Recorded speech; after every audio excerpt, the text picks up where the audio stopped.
Welcome to Lord Nightmare channel. We share scary stories with rainy ambience. I hope this video helps you in some way to sleep, relax, or just be entertained for a while. If you enjoy it, please think about subscribing and hitting the thumbs up button to help my channel out. Now let's begin.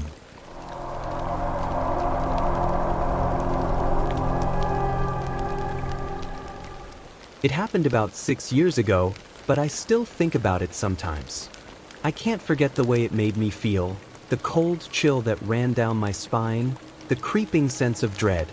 I was in high school, just another regular Wednesday afternoon.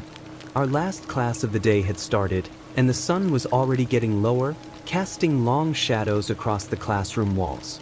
I remember it so clearly because we were just 15 minutes into the lesson when the intercom buzzed. At first, it sounded like static, which wasn't unusual. Our school's PA system was old. But then, a voice crackled through, low and shaky, like someone was trying not to panic. Attention, students and staff. The school is now in lockdown. Please follow protocol immediately. This is not a drill. Those last words sent the entire room into a stunned silence. It wasn't a drill. Our teacher, Mr. Thompson, looked at us with wide eyes for just a second before snapping into action. Okay, you know what to do. Move to the corner, stay quiet. We all scrambled to the back of the classroom, squeezing ourselves into the farthest corner where we wouldn't be seen from the windows. Mr. Thompson turned off the lights, locked the door, and pulled down the blinds. The room was pitch black now, except for a faint glow from a few phones as some kids whispered hurried texts to their parents. My heart was pounding so loudly I was sure someone else could hear it. We sat there in silence, listening for footsteps, for voices, for anything. At first, all I could hear was my own breathing and the occasional shuffle from someone trying to get comfortable on the hard, cold floor.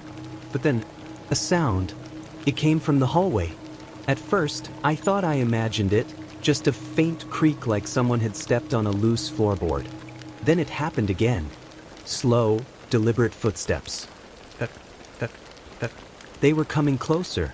I looked at Mr. Thompson, but he just held up a finger to his lips, signaling us to stay quiet. I could feel my palms sweating as the footsteps grew louder. They stopped right outside our classroom door. Whoever it was didn't knock. They didn't try to get in. Instead, I heard breathing. Heavy, raspy breathing, like someone who had just been running or someone who was trying to hold back laughter. We all sat frozen, staring at the door. A shadow moved across the thin crack of light at the bottom, blocking it for a moment.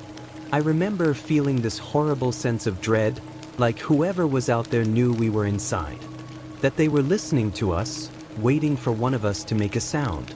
Then, after what felt like forever, the footsteps started again. They were slower this time, dragging almost, like the person was shuffling their feet down the hall. We didn't move for the next 10 minutes. Not one sound. Eventually, the PA system buzzed again, and the voice of the principal returned. The lockdown is now over. Teachers, please resume normal activities. The room let out a collective sigh of relief. Mr. Thompson turned on the lights, unlocked the door, and told us we could return to our seats. But something didn't feel right to me. I couldn't shake that creepy feeling, so as we all sat back down, I glanced at the clock. It was 2:45 p.m. That's when I realized something. The announcement was off. School didn't end until 3:30 p.m. I knew for a fact that during a real lockdown, no one would lift it without law enforcement going door to door. I wasn't the only one who noticed, either. Mr. Thompson looked puzzled, and a couple of other students exchanged glances. Then we heard a scream. It came from somewhere in the building, a sharp, high-pitched scream that was cut off almost immediately. Mr. Thompson rushed to the door and locked it again. "We're staying put," he whispered, his face pale. Now we were back to square one. Lights off, hiding in the corner, but this time it felt worse. The scream had shattered the illusion that everything was fine. And then we heard it again. The footsteps were back. Slow, dragging and deliberate. They stopped in front of our classroom, just like before. We waited, not breathing, not moving. And then the doorknob rattled. It wasn't frantic or forceful, just a slow, steady jiggle, as if someone was testing it, checking to see if it was locked. Mr. Thompson grabbed his phone and started quietly dialing. I could see his hands shaking as he whispered, "Yes, this is room 213. We need someone here immediately. Someone's in the building." The rattling stopped. The footsteps moved on, dragging away into the distance. After what felt like an eternity, we heard the distant sound of sirens. Police swarmed the school, going room to evacuate us. When we finally got outside, the sun was setting, and there were dozens of police cars with their lights flashing. Parents were crying, hugging their kids, and teachers looked pale and shaken. That's when we found out the truth. The principal never gave the all-clear over the intercom. The person who made that announcement wasn't anyone from the school. Whoever had been walking the halls, testing doors, breathing outside classrooms, they had somehow hacked into the PA system to lure us out. They never found out who it was. All the police found were muddy footprints leading from the back door of the school to the main hallway, where the security cameras had inexplicably stopped working for 2 hours. The scariest part? Those footprints stopped outside 3 classroom doors. One of them was mine.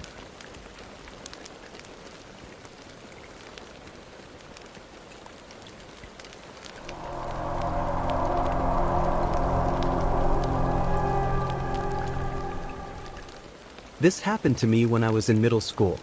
I don't think I'll ever forget it.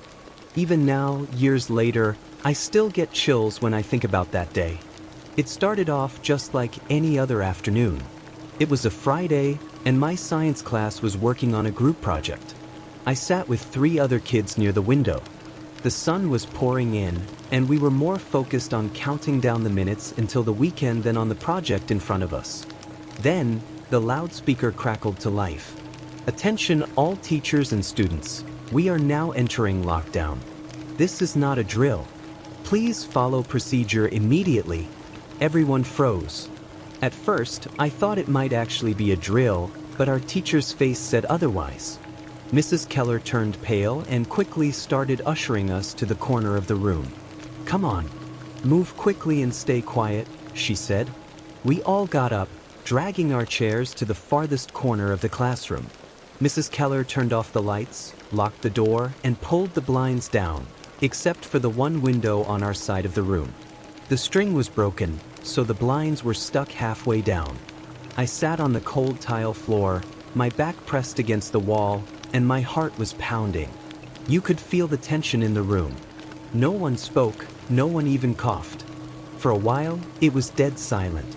But then I heard something outside. It was faint at first, like a light tapping. I thought I was hearing things, but the boy next to me, Dylan, looked up sharply. His wide eyes told me he heard it too. We looked at the window, and that's when I saw it. A face. It was just barely peeking into view from the bottom of the window where the blinds didn't cover. I couldn't see much at first, just the outline of someone's head. But then the person moved. Slowly, they rose up until their face was level with the window. It was a man. His face was pale, and his eyes were wide open, unblinking. He stared straight into the classroom, straight at us. I felt my chest tighten as I held my breath. The man's face didn't move. He just stood there, staring. Then, almost like he knew exactly where I was sitting, his lips curled into a slow, unsettling smile. I wanted to scream, but I couldn't. I couldn't move. Mrs. Keller didn't see him. She was on the other side of the classroom, trying to calm some of the younger kids who were starting to cry. Dylan whispered, "Do you see him?" His voice was so quiet I could barely hear it, but I nodded. The man outside tilted his head, like he was studying us. His smile got wider. Then he did something that still makes my skin crawl to this day. He lifted his hand and tapped on the glass with his knuckle. It was so loud in the silence of the room that some of the kids gasped. Mrs. Keller whipped her head around. "What was that?" she whispered. Dylan and I just pointed at the window. She got up slowly and turned to look. The man was gone. For a few seconds, there was nothing, just the empty yard outside the window. Mrs. Keller walked over carefully, peering through the gap in the blinds. "I don't see anyone," she whispered, though her voice sounded shaky. We stayed huddled in that corner for what felt like forever. But then the taps came back. Only this time, it wasn't from the window. It was from the hallway. It was faint at first, then louder, like someone was walking slowly down the hall, tapping on each classroom door as they passed. We all stared at the door. The sound stopped right outside our room. From where I was sitting, I could see the shadow of someone standing on the other side of the door. They were perfectly still. The doorknob jiggled, just once. Mrs. Keller motioned for us to stay quiet, her face white as a sheet. The shadow didn't move for what felt like a full minute. Then, finally, the footsteps started again. The person moved on, tapping the next door. We sat frozen until the lockdown was finally lifted almost an hour later.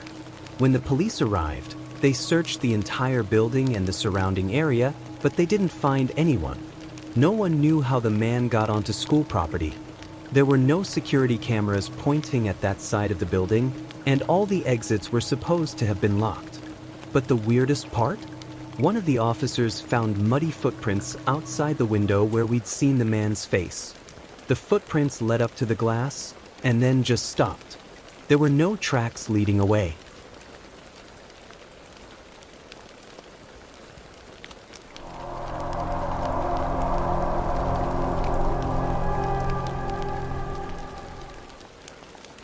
This happened to me back when I was in high school. I don't talk about it often because, honestly, some people don't believe me. But I swear, every word of this is true. It was late November. Basketball season had just started, and our team had an evening practice. The school gym was one of those massive, echoing spaces with old wooden floors and lights that buzzed when they were on. That night, practice ended later than usual. By the time we finished, it was nearly 8:30 p.m., and the building felt empty. The team left together, but I realized I'd forgotten my hoodie in the locker room. It was freezing outside, so I told the coach I'd grab it real quick. "I'll wait for you by the front doors," he said, and I remember his voice echoing in the hallway as he walked away. I was alone. The hallways were dimly lit, only a few lights were still on. As I made my way to the gym locker room, my footsteps sounded too loud in the silence. You know that feeling when a place that's usually bustling with people suddenly feels wrong when it's empty? That's exactly how it felt. When I got to the locker room, it was dark. I flipped the light switch, but the overhead lights didn't turn on. They must have been on some timer. The locker room smelled like old sweat and disinfectant. I pulled out my phone to use the flashlight, holding it up as I moved between the rows of lockers, searching for my hoodie. That's when I heard it, a faint sound, like metal scraping against metal. I froze, my heart thudding in my chest. "Hello," I called out, my voice echoing off the walls. Nothing, just silence. I tried to tell myself it was nothing, probably just the building settling or something. But as I turned the corner to the last row of lockers, I stopped dead in my tracks. My hoodie was there, crumpled on the bench, but that wasn't what scared me. The locker at the end of the row was open, just slightly, and it was shaking. I stared at it, not breathing. The metal door rattled softly, like someone was on the other side, pushing against it. Every instinct told me to turn around and leave, but I couldn't move. I just stood there, my flashlight beam fixed on the locker as it rattled harder and harder. Finally, the locker door slammed shut. Bang! I nearly dropped my phone. My legs finally obeyed, and I bolted for the door, leaving my hoodie behind. I was halfway out of the locker room when I heard the worst sound of all. Footsteps. Heavy, slow footsteps coming from inside the room. I glanced back, just for a second, and in the beam of my flashlight I saw it. A shadow. It was tall, unnaturally tall, and standing perfectly still near the row of lockers. The light from my phone didn't reveal anything else. No face, no features, just that looming shadow, like it wasn't supposed to be there. I sprinted out of the locker room and into the gym, slamming the door behind me. But the footsteps followed. They echoed across the gym floor. Step, step, step, and I swear they were coming from behind me. I ran toward the exit, my shoes squeaking on the wood. When I reached the doors, I pushed them open and stumbled into the hallway. And then everything went silent. The footsteps stopped. I looked back through the small window in the gym door. The lights were still on inside, but the gym was empty. There was no sign of anyone. Just as I was about to leave, I saw something that still haunts me. In the reflection of the glass, I saw the shadow again, standing at the far end of the gym. It didn't move. It didn't chase me. It just stood there, watching. When I finally got to the front doors, the coach was waiting for me, leaning against the wall and looking at his phone. "Everything okay?" he asked when he saw me, probably because I looked like I'd just seen a ghost. "Yeah," I said, trying to sound normal. "I'm fine." But I wasn't fine. When I got home that night, I couldn't stop thinking about the shadow. It didn't look human. It was tall and stretched out, almost like it was part of the darkness itself. I never went back to the gym alone again. And as far as I know, I'm not the only one who's seen it. Over the years, I've heard whispers from other students, stories about something in the gym after dark. Some say it's just a trick of the lights. Others say it's the ghost of an old janitor who used to work there. I don't know what it was, but I do know this. When a place feels wrong, trust your instincts.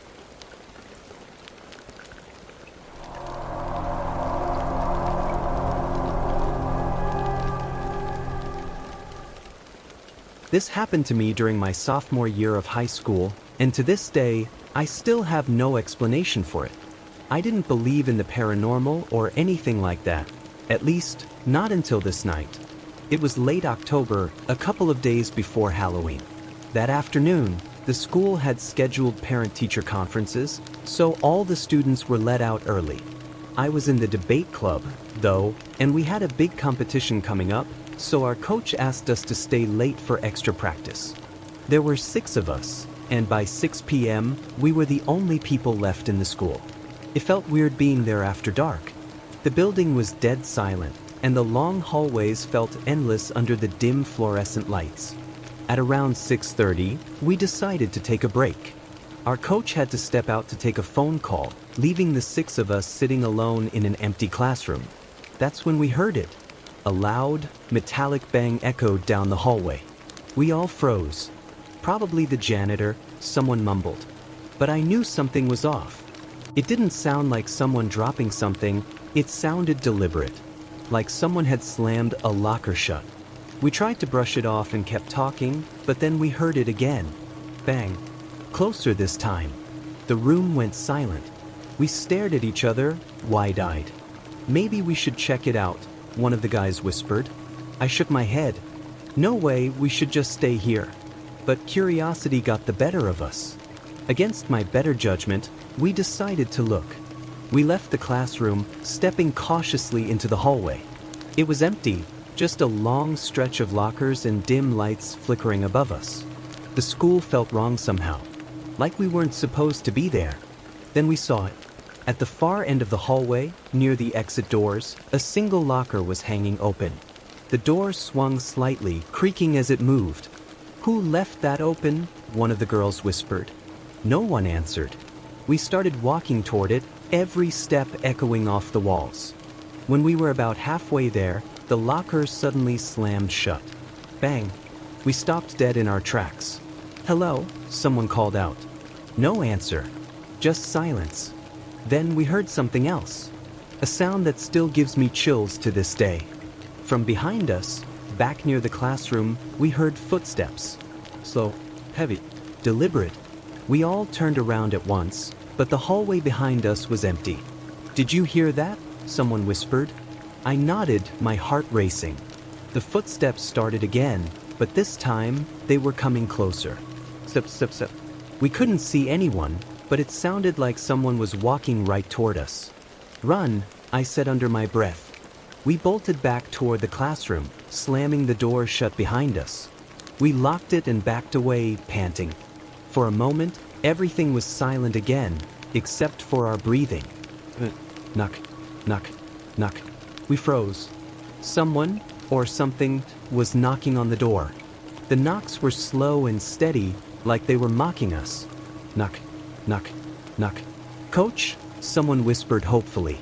But deep down, I knew it wasn't. One of the girls pulled out her phone to call someone, but she stopped and stared at her screen, her face pale. "No service," she said, her voice trembling. "Try the Wi-Fi," I whispered. She shook her head. "It's not working." We sat there, huddled in silence, listening. For a while, nothing happened. No more knocks. No more footsteps. Just silence. Then, out of nowhere, the lights in the classroom started flickering. We all looked up as the fluorescent bulbs buzzed and blinked. That's when I saw it, something moving outside the window. The window faced the courtyard, and I swear I saw someone standing there in the dark. A tall figure, barely visible, but there, just staring at us. I pointed, but by the time anyone else looked, the figure was gone. We stayed in that classroom for what felt like hours. Eventually, the coach came back. He was confused when he found us locked inside, pale and shaking. We told him what happened, but he just brushed it off. "The building makes noises sometimes. It's old," he said, but we knew better. As we were leaving the school, I glanced back at the hallway one last time. That's when I saw it. The same locker that had slammed shut earlier was hanging open again.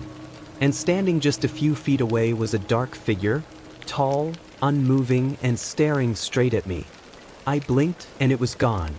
To this day, I have no idea what we saw that night. Was it someone playing a sick prank? Or was it something else? Something that doesn't want to be disturbed after dark? I've never gone back to that school after sunset, and I never will. Has anything like this ever happened to you? Maybe you experienced a lockdown, heard footsteps, or saw something you couldn't explain.